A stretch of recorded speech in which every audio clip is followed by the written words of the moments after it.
Chapter 9 The Turtle King. "Over here, team!" Jack shouted. He rose to his feet as Annie and the soldiers raced around the rocks. "I found the last tortoise," he said. "It was hiding under a ledge." "Excellent! Good work!" said Cruz. "Pinto and I can carry it to the chopper, but we have to hurry. We're running out of time." "Okay, but go easy," said Jack. "I'm guessing it's at least 150 years old. The shell is softer than you'd think. It's made of honeycomb structures, very strong but not rigid." "Understood," said Pinto. He and Cruz gripped the big round shell. Then, very carefully, they lifted the giant tortoise off the ground. "Ah," said Jack, "he's a male. His belly curves inward." "So he's a king," Annie murmured to Jack. "I know," said Jack, "a great king." "Let's grab some grass for his crate," said Annie. "Go slow and low," Jack instructed the soldiers. "We'll gather some natural bedding. Meet you at the chopper." Annie and Jack pulled handfuls of tall grass from the scrubby ground. They hurried through the smoke to the helicopter, opened a side door, and climbed into the cargo area. Jack and Annie spread the grass on the bottom of a crate. "A bed fit for a king," said Annie. "Yep, he deserves the best," said Jack. The soldiers carried the giant tortoise to the cargo section. They lifted the creature and carefully placed him in the crate. Then they strapped him inside to keep him safe for the flight. Pinto made a call from the helicopter phone. Cruz wrote notes on a clipboard. While the soldiers were busy, Jack and Annie looked at the tortoise. The Turtle King peered back at them. His head bobbed up and down. "That movement means he's relaxed," said Annie. "I know," said Jack. "He trusts us." The tortoise lowered his head, resting it on the soft grass in his crate. He closed his eyes. "I know what he's thinking," said Jack. "Really? You do?" said Annie. "He's thinking, 'I'll take a little nap until this part is over,'" said Jack. "Then I'll be in a safe place. I'll sit in the sun, and they'll give me something good to eat." Annie laughed. "You know him pretty well," she said. "Hurry!" shouted Cruz. "Climb inside! The lava's almost here!" The soldier closed the door to the cargo section. Jack and Annie scrambled into their seats and put their helmets on. "Okay, all set," said Pinto, hanging up the phone. "We have permission to fly him to the Tortoise Center." The rotor blades started to spin. With a loud roaring and chopping sound, the helicopter lifted off Blue Hill. It carried them all away from the river of molten lava. The helicopter flew over the broad slope of the volcano. It flew over rugged flatlands with patches of green. It flew along the coastline and over the lagoon. Finally, the helicopter hovered above the grounds of the giant tortoise center. Jack saw the tourists below. They were sitting in the grass, eating boxed lunches.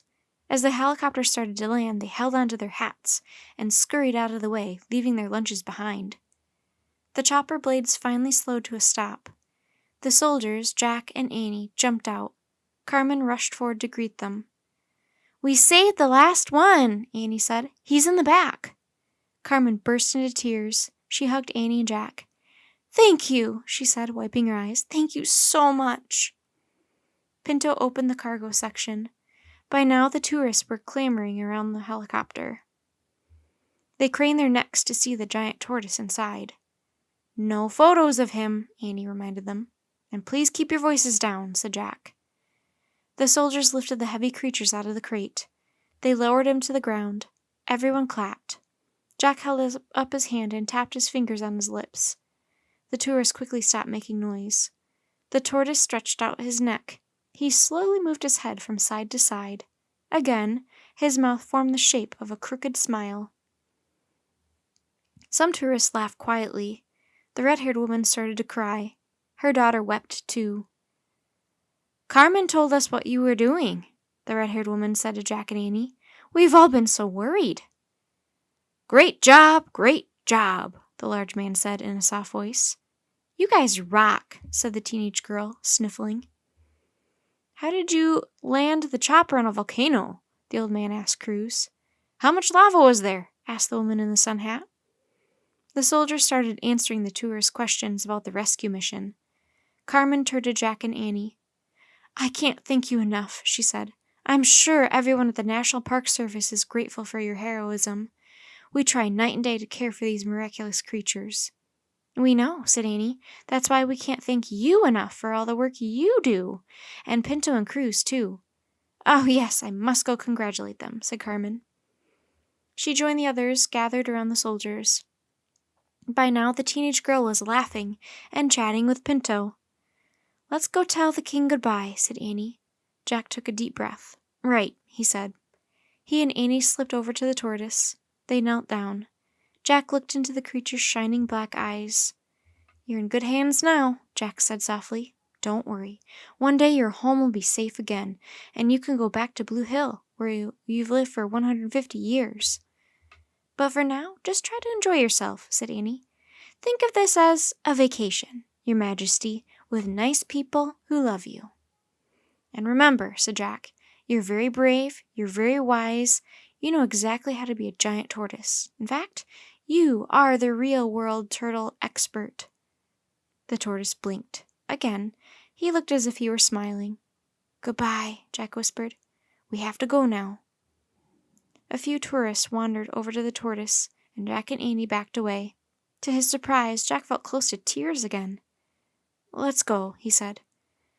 "Thanks, guys. Bye," Annie yelled to Pinto and Cruz. She held up her 2 thumbs. The Special Forces soldiers saluted them. "Bye, Carmen," yelled Annie. "Pleasure working with you. If you need further assistance, just—" "Go, go," Jack said, giving Annie a nudge.